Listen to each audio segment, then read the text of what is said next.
Hello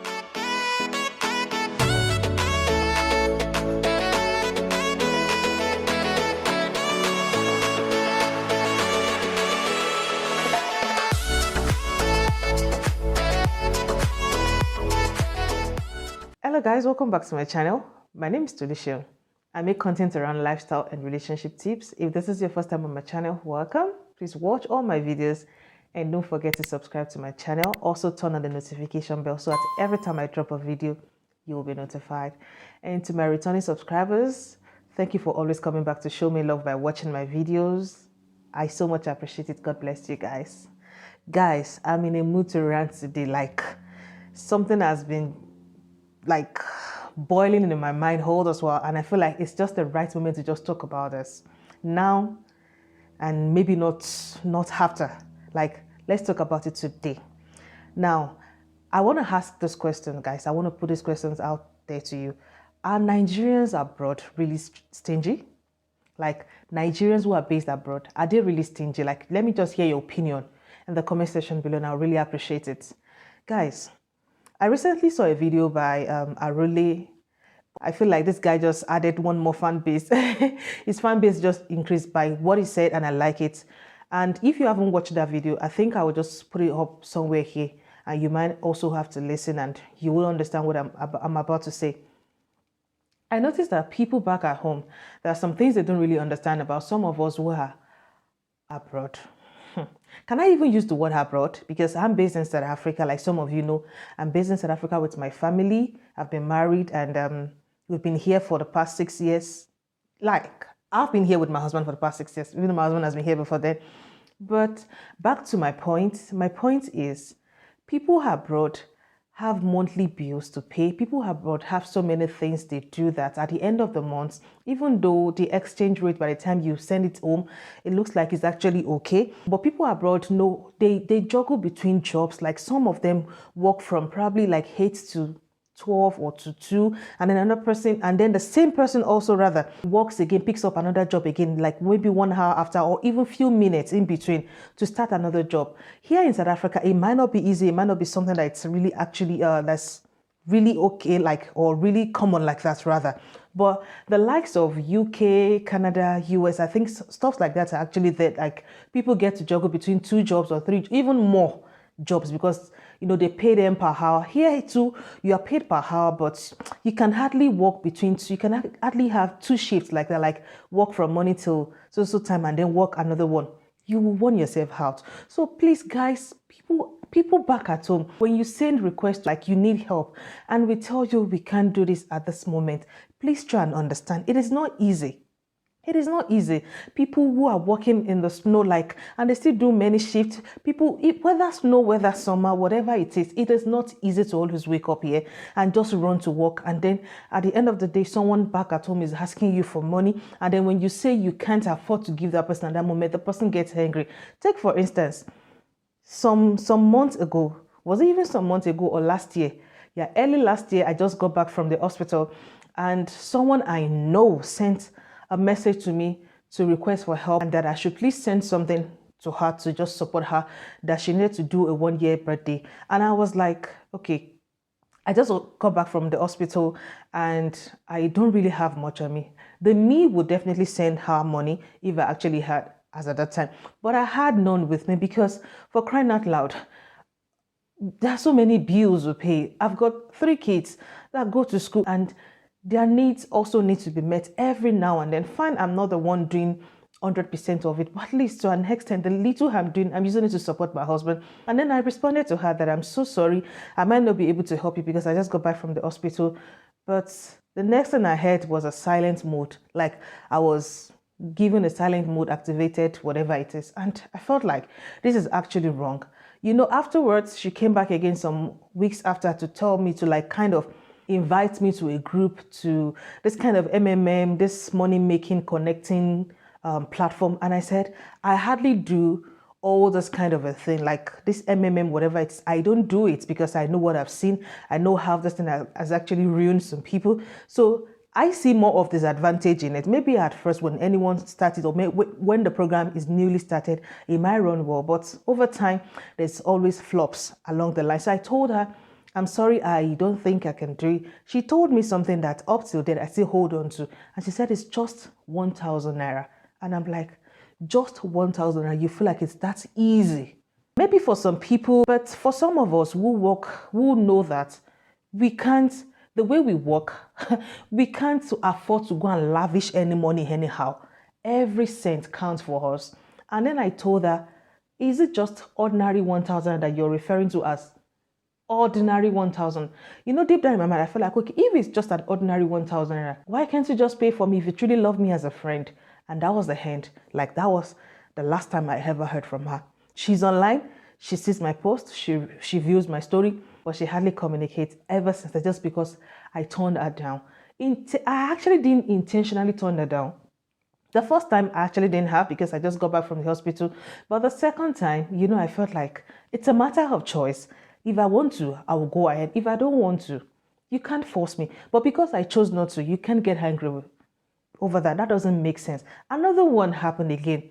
Just the same time after I got back from the hospital, another friend also reached out to me and told me she needed something. And then I said, I'm so sorry. That was the same response. In fact, I was so perplexed at that time. Like, why are people reaching out to me during this period? Like, I told her, I'm so sorry, I can't do it because this is what happened.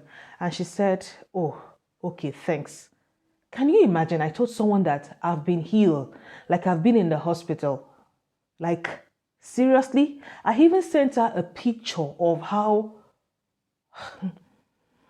I was looking back then. Like, I actually sent her a picture just for her to see that I wasn't really lying. At least you know me, you know the real me. Like, if you now see that kind of picture, you know that yes, I was actually going through something. I sent her the picture just for her to know that I'm not lying. Like, I would really love to help, but this is what is happening. But she just said, okay, thanks. And that was nothing like, how are you doing? How is your health? Or even checking back after to like, how are you doing? How are you improving? How are you recuperating? And up till now, I have not heard from her. Please, guys, let's stop the habit of condemning people abroad when you ask for favors and they don't render it at that moment. It is not easy, for crying out loud. It is not easy to juggle between jobs from morning to whatever time it is. People back at home, you don't even know what we go through here. Like, people back at home are even enjoying than we do. Yes, I think you should really quote me anyway and I can defend whatever it is I'm saying. Like, people back at home are enjoying. You guys pay monthly, you don't pay monthly bills like rent. You do it annually. When it comes to tuition, you do it like every 3 months. You have the grace to like save up. You understand? But here we do, and it's the same system everywhere abroad. Like, it's the same system. We pay monthly bills, we pay tuition every month, we pay house rent every month. Maybe sometimes when you even discuss this with some people back at home, they feel like, okay, for you to be able to afford to pay rent every month, you know that you don't want them to chase you, then you have money. Maybe that's a misconception some people are actually having. I don't know. But to pay bills, like, okay, for instance, I've got three kids. Yeah, they go to school. Even myself, I'm running my master's at the moment. Like, where do I get that extra from? Do I want to kill my husband? Do I really want to kill my husband? When I first got married, somebody also reached out to me back then and like, you've moved abroad. And I'm like, no, I'm not abroad. Really, because I'm still within the same Africa. It's just that the kind of Africa I'm located in is just a little bit advanced than Nigeria. I'm sure you get my point. So I just told her I'm sorry. I discussed that with my husband. My husband just smiled like, okay, let's assume you're even abroad. Like, was she actually expecting you to start sending her money? I don't know what she was thinking though. But please, I just want to use this medium to just talk to people back at home. You guys, I'm not saying nobody should ask for help. I'm not saying people should not ask for help. Don't get me wrong. Ask for help when you can. But if they don't give it to you, don't condemn them. Don't see them as people who are stingy. And even if they are stingy, it is their choice. You can't force them to do that. Like, if you ask for money from me and I tell you I don't have it, you can't force me, for crying out loud. The system here doesn't even permit that. Even if you have little remaining, you would rather want to save it for, you know, these are our children now. They can wake up tomorrow and they tell you they want to eat pizza. Will you now say you don't have money to buy them pizza? You definitely have to do, even though it's not something we do every now and then. Like, but you just have to create that extra. If you ask them for money and they can't afford to give you at that moment, especially for someone who has been giving you money before, don't take offense to it. Don't see them as being stingy. It doesn't make sense. In fact, like, it is not easy, for crying out loud, here or anywhere that runs the same kind of system here. It is not easy. See, as at the time that person was asking me for money, as at that moment that she said she wanted to use it for her son's birthday, my daughter was also asking me for a particular toy. I know how pricey it was. And then I was saving up to it. Like, in fact, as at that moment, let me just... In fact, do I even have that money as at that moment? No, because I just got back from the hospital. So that moment, as at that moment, there was no money to be able to do that. And then I felt like, okay, maybe when I have, but the response I actually got from her made me feel like, okay, later, like she actually owes me nothing. I owe her nothing as well. So there's no need me giving myself a headache over that. Please, for crying out loud, if you ask for help from anybody abroad, whether here, whether anywhere that runs the same system and they don't have at that moment, don't take offense to it. Do not take offense. And you call them anybody, for crying out loud. It is their sweat. It is their strength that they use to take themselves out there to work. See, some of these people that we even send money to back at them, they've even built houses.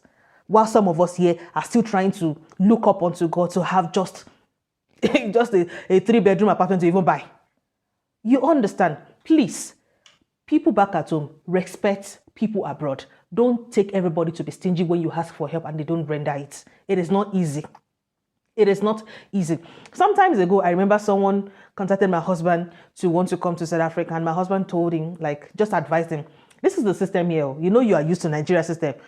You have to work yourself out, like, to be able to handle. Nobody will fend for you. No, you can't run to, back at home, you can still ask for help from Yalagbaja or Papa Tamedu, and then they say, okay, take till so time. But here, people work for their money. Like, and everything is all about budget. Like, if you don't plan this thing ahead, it's going to affect you. If you take out just 1,000 rand, just 1,000 rand from anything you're saving, is going to affect you later. Yes, I've experienced it and I've seen it, and if I'm talking from experience, just take it. It is not easy. When this guy came, and then, in fact, as at the time he was coming, when he was supposed to actually call my husband, like, okay, I'm coming as a so time, can you help me get this? Because my husband told him, like, you will have to get a Airbnb because we've got 3 kids, like, there's no space, you understand? So it's not because we don't want to help, but that space is not really there. And then he got in without even informing my husband until like weeks after, and just said, I'm here. Oh, welcome. Oh, at least you didn't tell me when you were coming. So welcome. How are you holding up? How's where you are? And then a few weeks after, he reached out to my husband and said, Egmo, Koizio, Ejo, Kini. My husband said, okay, hello. Sent him something to just manage. I was like, you have to just look for something to do. He said, easy, there's no job here. This place is too this place is too that. And my husband just smiled like, but I told you. I'm not telling you just because I don't want you to come abroad. I'm telling you because so that you can just summon up courage and know what you are coming in for. Just prepare yourself. But when you came in and then, at least it's good that you are here. It's good that you know how the system works. Maybe people like you, when you go back to Nigeria and they give you anything, you really appreciate it. In fact, let me tell you guys the truth. I don't think he actually spent up to 3 months before he went back home. Like, he couldn't stand it anymore. He go back home and then called my husband like, I was like, my husband was like, back home, what happened? He said, South Africa is too this, it's too hard there, it's too this. He thought like it's like US and others that you can come, you can just do 2 jobs. You can, like, he was doing security, and then he will stand in the cold, because the time he came, it was around winter. Like, he will stand in the cold, and then they will still act somehow. They will not even tip you. All manner of petty complaints. Like, so funny. Like, what do you think? You think people here just pluck money from the backyard? It's not done like that. That wasn't the response, though. I'm just joking. But back to my point, my husband just told him. But he told you. Like, I told you before you came, but at least it's good that you've seen the system. You see how it was. Hey, Mo, you guys are trying there. You guys are trying. I cannot even advise my enemy to come. And I'm like, no, it's not like you can advise your enemy to come. Advise people to come. There's no need to just stop people from coming. Let them come. Let them see what some of us also experience. So they will know that, okay, sometimes when you see some filtered pictures online, you understand that, okay, behind that beauty, there's a struggle that some people are going to be able to get there. You understand? So guys, please, when you ask for people money, people abroad specifically, and they can't afford to give you at that moment, respect that. Don't take it as offense. Don't crucify them. Don't criticize them for not doing that at that moment. Everybody work for their money. If you live abroad, whether here in South Africa or anywhere else in the world, and you send money to people back at home, or they ask for help and you couldn't send it? What's the kind of response you get? Like, and how did you actually manage that? Let me hear your opinion in the comment section below. And guys, if you haven't subscribed, are you still waiting for now? Please subscribe to my channel. And guys, don't forget to always watch my heart. Like, turn on the notification bell as well so that every time I drop a video, you'll be notified. Till I come your way again in my next video. Thank you guys for watching. I still remain your Tulu, or you call me Shim. Bye guys.